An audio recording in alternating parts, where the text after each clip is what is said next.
Պարոն Կարապետյան, ձեզ հանրությունը հաճախ ներկայացնում է որպես ընդգծված պրոռուսական գործիչ, ինչպես եք դուք պատկերացնում Հայաստանի Հանրապետության արտաքին քաղաքականությունը ձեր իշխանության օրոք եւ արդյոք կարողանալու եք հավասարակշռված հարաբերություններ կառուցել ոչ միայն Ռուսաստանի, այլև Արևմուտքի, Եվրամիության եւ Չինաստանի հետ։ Մեր գլխավոր նպատակը լինելու է կառուցել բոլոր այն երկրների հետ եւ կազմակերպությունների հետ, ինչից Հայաստանը եւ հայ ժողովուրդը կարող է օգուտ ունենալ։ Բացարձակ նշանակություն չունի երկրների անունները։ Նույնիսկ Մոզամբիկից, եթե մենք կարողանանք օգուտ ունենալ, մենք Մոզամբիկի հետ ունենալու ենք շատ լավ հարաբերություններ։ Իսկ ինչ վերաբերվում է եվրոպական երկրներին, ես միշտ իմ հայտարարություններում, եթե ուշադիր եք, եթե այդ երկրներում կան մեր սփյուռքի մարդիկ,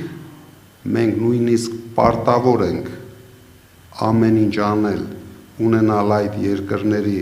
հետ լավ հարաբերություն, որպեսզի այդ մարդիկ իրենք այդ երկրներում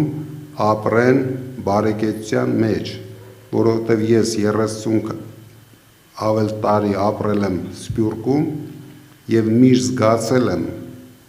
ինչքան կարեւոր է քո պետության ղեկավարի եւ ղեկավարության վարած քաղաքականությունը տվյալ երկրի հետ։ Ցանկացած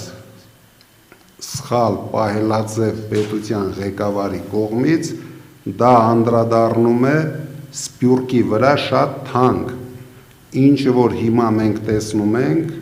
կատարվում է Ռուսաստանում։ Ինչ վերաբերվում է իմ ռուսամետությանը, իրոք ես Ռուսաստանին չեմ համարում մեծ թշնամի, համարում եմ բարեկամ երկիր, բայց ինձ համար գլխավորը Հայաստանը եւ հայ ժողովրդի շահերն են։ Բաժանորդագրվեք Արմաթ մեդիայի ալիքներին սոցցանցերում, հետևեք մեզ նաև Armat Media AM կայքում։